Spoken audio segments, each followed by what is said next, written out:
Have you ever been pissed the fuck off?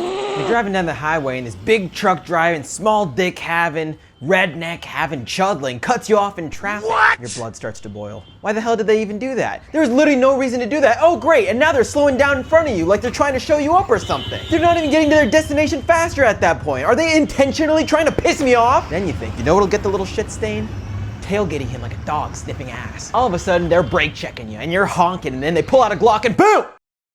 Now look what you've done. This is what happens when you think and act reactively. Well, that might seem like a fair philosophy until everyone starts treating each other like shit. Then who's gonna make the change? Meanwhile, behaving based on your ideal identity, that's the move in 2026. Instead of meeting that horrible driver where he's at, just let him go. As you mentioned, the fucker gained nothing from that, and you barely lost anything, maybe a second or two off your ETA. By choosing to be the bigger person, the better person, you are diffusing the situation and allowing the world to be a bit of a calmer place. We're gonna dive deeper into this beautiful world of clashing behaviors using this beautiful Venn diagram created by yours truly. As you see here, we have our two modes of thinking, and then my favorite part of any diagram, the crack. This is where we're gonna wanna be by the end of this. But before we get there, let's start in the beginning. At the reactive zone. I want you to envision this way of thinking as a sensitive pimple right on your noggin. Every little interaction makes it swell up and ooze. Ew, ew, ew, ew. Having a reactive mindset towards the world is essentially you giving free rein to your emotions to control your body however it sees fit. You do not want that. That's like having the drunk driving rage baiter from earlier in your head calling the shots. One of the worst parts about this is that you end up creating a villainized version of whatever person is bothering you in your brain. And the more you do it, the more the world will just look villainized in your brain. All this does is make your behavior dramatic, and then when all the emotions are said and done,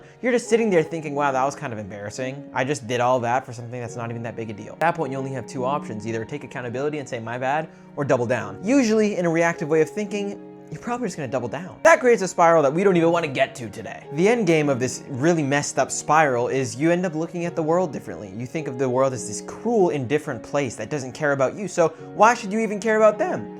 And you are just adding to the problem at that point. Now, you are no better than the people that bothered you in the first place. Let me give you some examples of how this looks in real life though. It's 8:30 in the morning. You're sitting at your local cafe waiting for your coffee, and it's taking a little longer than usual. You start getting anxious, then angry. What the f is taking so long? You ask the barista. Sorry sir, we're having a pretty backed up day today and the espresso machine is being finicky. It'll only be a couple more minutes. I have a very important meeting at 9 and you're gonna make me late, you little bitch, you say. Okay sir, you better chill the fuck out, cuz we're gonna have to kick you out. Kick me out? Do you know who I am? Do you want that? Sometimes this way of thinking impacts the way you show up for others. Sometimes you do something nice for another person but expecting something back. What happens when you don't get that thing though? Hey babe, I got you flowers. OMG, thanks Chadward, you're so sweet. Of course babe. And how about giving me some sugar? Maybe later. I'm a little tired right now. The fuck is your problem? You're gonna treat me like this after I got you flowers? Whoa babe, calm down. Your face is getting red and you're splitting everywhere. No! I should have never gotten you flowers if this is how you're gonna treat me. OMG babe, calm down. These are both situations that can happen to you if you are acting reactively to everything around you. Now let's go to the other side of the border. Identity-based behaviors. Some good stuff right here, so listen up. At this end, we are behaving how we want to be seen as humans. Oh, that driver is being really rude? Let them be rude. The philosophy here is that this time the driving force behind your behavior is a set of predetermined qualities you wish to exhibit as a person. Pick any set of values and now you have a reference board of how you want to behave given any specific thing that happens to you. If you identify as a hard worker, no matter what comes to you in life, you are going to respond how a hard worker will respond. If you identify as someone who's kind, even if someone does you wrong, you'll be kind to them because that's what kind people do. Now, let's revisit our previous two examples, but the subjects have identity-based behavior. It's 8:30 in the morning. You're sitting at your local cafe waiting for your coffee and it's taking longer than usual. You start getting anxious, but you consider yourself to be an empathetic person. Hey, just checking in on my latte, you nudge the barista. Sorry sir, we're pretty backed up today and the espresso machine is being a little finicky. It'll only be a few more minutes. I see. No worries. Do you think it'll be ready by 8:40? I just have a meeting at 9 I gotta prep for. Probably not, sir. I'm so sorry. It's okay. I'll just come back after my meeting, you say. Oh my god, that was so hot, says a girl, also waiting for her drink. Oh, it's nothing. I just know they're going through a lot right now, you respond. I'm actually who you're meeting with at 9, and I'm so impressed by your empathy and patience.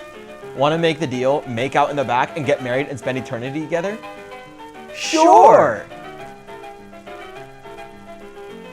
Hey babe, I got you flowers. OMG, thanks Chadward, you're so sweet. Of course babe. Now how about giving me some sugar? Maybe later. I'm a little tired right now. You pause for a moment. Of course you wanted some sugar from your sweet sweetie. But that's not why you got her flowers. You got her flowers because you believe yourself to be a loving, giving boyfriend. You brush it off.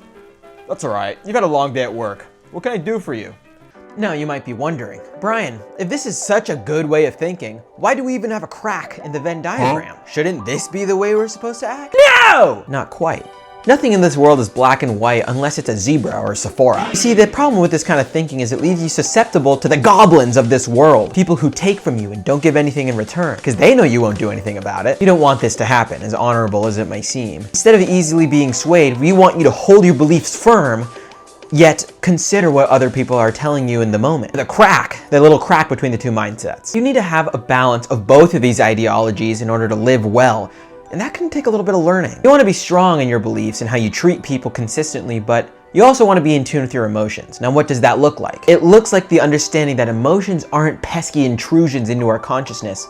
They are signals of real-world things that are happening to us. Anger, joy, sadness, they're all valid relays of real-world inputs that you need to acknowledge, like the little fuckers in your brain from inside out. What if your boss made a move at work that is absolutely detrimental to you and your career? Of course, you are valid in your anger and action must be taken, but you need to process the anger first, understand it, and then act rationally based on what that means for you. And in your action, you need to let both your emotion and your identity traits correspond together and inform your decision. Acting out emotionally might feel really good, but you just don't know the consequences that's gonna have on you in the future. Meanwhile, ignoring your emotions and completely forgiving your boss is technically in line with being kind and forgiving, but it doesn't fix any actual problem, the problem that they caused. Understanding your emotions, letting them pass through you like a wave, and then acting in accordance with what your emotions say and your identity says, that's the fucking sweet spot right there. This is my proven, tried and true method to going about life in the best way possible and